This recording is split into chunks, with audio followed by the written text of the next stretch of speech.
मध्य प्रदेश में हमने प्रचार किया, आप भारत जोड़ो यात्रा को आपने पास से देखा है क्या? उसके बाद ये रिजल्ट होना चाहिए था। अभी इन्होंने कहा इनकी धर्मपत्नी चुनाव लड़ी, ईवीएम से हार गई। जनता कह रही है ईवीएम से हार गए। तो उस ईवीएम के लिए मैं एक वक्ता हूं, तो मैं वक्ता के तौर पर आपकी आवाज बुलंद करने की, लॉ को लावा बनाने का काम कर सकती हूँ। तो आप जब भी रैली करेंगे, जब भी आप मुझे आमंत्रित करेंगे, मैं आदरणीय उदित राज जी की बात को मानते हुए आपके सभी के सानिध्य में आपकी आवाज की लॉ को लावा बनाने के लिए हमेशा आपके साथ खड़ी हूं। और ईवीएम के खिलाफ जैसे भी आप बात करेंगे, और भारतीय ओबीसी महासभा, क्योंकि संगठन आए हुए हैं सारे, मैं भारतीय ओबीसी महासभा की मुख्य संयोजक हूं और मैं मध्य प्रदेश से आती हूं। वैसे दिल्ली में मेरा जन्म स्थान है, उत्तर प्रदेश की रहने वाली हूं, वर्तमान में मध्य प्रदेश की हूं। जो जिम्मेदारी आप लोग मुझे देंगे उस जिम्मेदारी का मैं भली भांति निर्वहन करूंगी, लेकिन किसी भी स्तर पर वो मुद्दे नहीं उठाए जाते जो उठाए जाने चाहिए।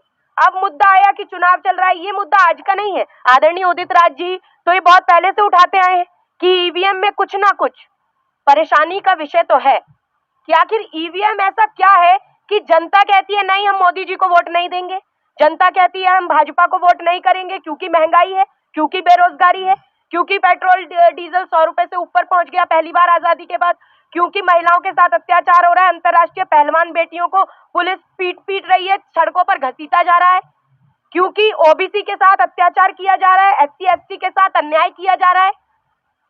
लेकिन उसके बावजूद जब चुनाव होता है, देखते हैं कि जिस लखीमपुर के अंदर किसानों को रौंद दिया गया महिंद्रा थार से, उस लखीमपुर में भाजपा क्लीन स्वीप करके जीत जाती है। किसान 700 शहीद हो गए, फिर भी उस मुद्दे का कोई असर नहीं होता।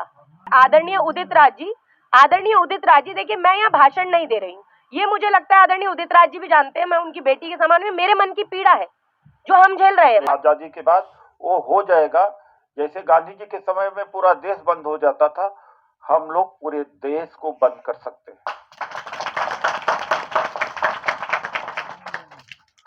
ये संगठनों का है और ये मुद्दे हमारे हैं। और जो कमेटी बनेगी, मैं फिर से कह रहा हूं, उसमें कोई ऊंचा पद नहीं होगा, कोई नीचा पद नहीं होगा, सबके बराबर पद होंगे। 20 की कमेटी हो, 25 को हो, 30 की है, जितनी की बना लो, नहीं आएंगे। जनता वैसे ही हार मान चुकी है 3 राज्यों के चुनाव के बाद। मोदी आएगा, यही कह रहे हैं, मोदी आ रहा, पहले नहीं था। 3 प्रदेशों के चुनाव के बाद, पहले नहीं था, पहले कहा था कि तो इंडिया गठबंधन इनको साफ कर देगा। जब ऑलरेडी वो चीजें हैं सज्जाद जी, तो यही संगठन पार्टी, पॉलिटिकल पार्टी को भी मजबूर करेगा। ऐसा कोऑर्डिनेशन किया जाए कि भारत में अभी तक इतना अच्छा कोऑर्डिनेशन शायद न किसी ने किया होगा। मैं अपने तरफ से कुछ नहीं कर रहा। बौद्ध धर्म को उन्होंने नष्ट किया, उसके बाद में 1000-1500 वर्ष से जमे हुए हैं, ये वापिस नहीं, दोबारा इनके हाथ से वापिस लेना मुश्किल है। अरे सारे प्रोफेसर, सारे टीचर्स भर दिया आरएसएस के, ब्यूरोक्रेसी में विवेकानंद फाउंडेशन से जा रहे हैं, सारी आर्मी में जा रहे हैं, सारे सीडीएस की पोस्ट नहीं थी, वो क्रिएट कर दिया इन्होंने, को आरएसएस को इन्होंने बैठा दिया। तो इंतजाम ये करने आए हैं, ये 1000-2000 वर्ष या 100-200 वर्ष का इंतजाम करके आए।